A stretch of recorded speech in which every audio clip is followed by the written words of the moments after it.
Miscarriage या गर्भपात किसी भी महिला के जीवन का एक बहुत ही पीड़ादायक अनुभव होता है। इस वीडियो में मैं डॉक्टर प्रिया भावे चित्तावर आप सबको बताऊंगी कि यदि किसी महिला का मिसकैरेज हो गया है तो उसे क्या वो चीज़ें हैं जो ध्यान रखनी चाहिए, क्या होती है वो केयर जो हर महिला जिसका मिसकैरेज हुआ है उसे लेनी चाहिए।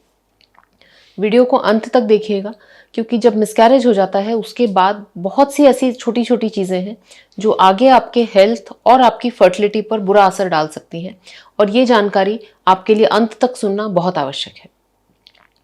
मिसकैरेज यानी जब एम्ब्रियो हेल्दी नहीं होता और किसी कारण से उसकी ग्रोथ शरीर के अंदर रुक जाती है और ये प्रेगनेंसी कंटिन्यू नहीं हो पाती, उस स्थिति को कहते हैं। जब मिसकैरेज हो जाता है तो कई बार पेशेंट को लक्षण आते हैं, यानी ब्लीडिंग शुरू हो जाती है, रक्तस्राव शुरू हो जाता है, पेट में दर्द होता है और फिर डॉक्टर को इमरजेंसी में डीएनसी प्रोसीजर करके यूट्रस को क्लीन करना पड़ता है। कुछ केसेस में कोई लक्षण नहीं आते, जैसे मिस्ड अबॉर्शन हम कहते हैं।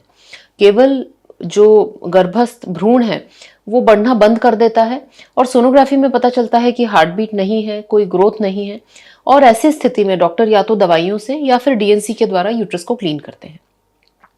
तीनों ही परिस्थितियों में अबॉर्शन के बाद तीन मुख्य चीजें हैं जो हर महिला को ध्यान रखनी है। सबसे पहला ये कि अबॉर्शन के बाद यूट्रस कंप्लीटली एम्प्टी हो गया है, पूरी तरह से इसमें जो प्रेगनेंसी का टिश्यू था वो रिमूव हो गया है। ये बहुत इंपॉर्टेंट है।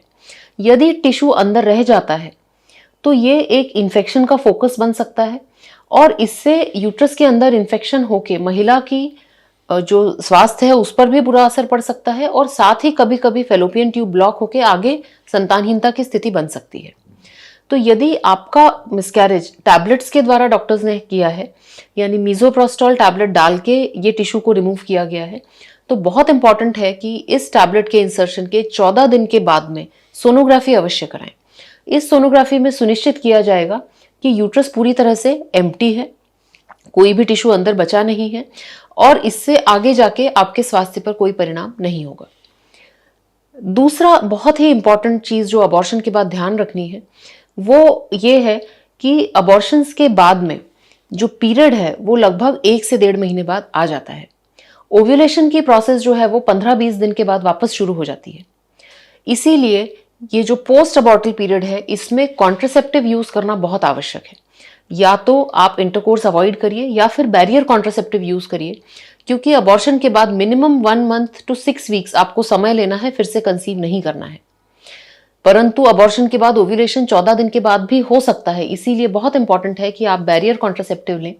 इससे इन्फेक्शन के चांसेस भी कम होंगे और एक्सीडेंटल प्रेगनेंसी भी कंसीव नहीं होगी।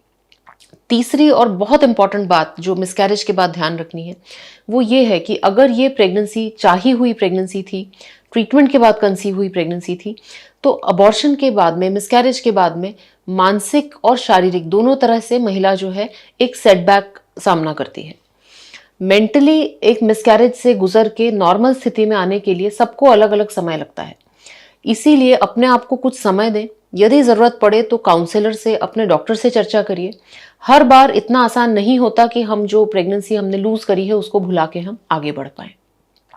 इसीलिए मेंटल और साइकोलॉजिकल सपोर्ट की इन महिलाओं को बहुत ज्यादा आवश्यकता होती है, और वो सपोर्ट ग्रुप्स के थ्रू, परिवार वालों के थ्रू, डॉक्टर्स के थ्रू उन्हें जरूर मिलना चाहिए। ये उनका राइट है।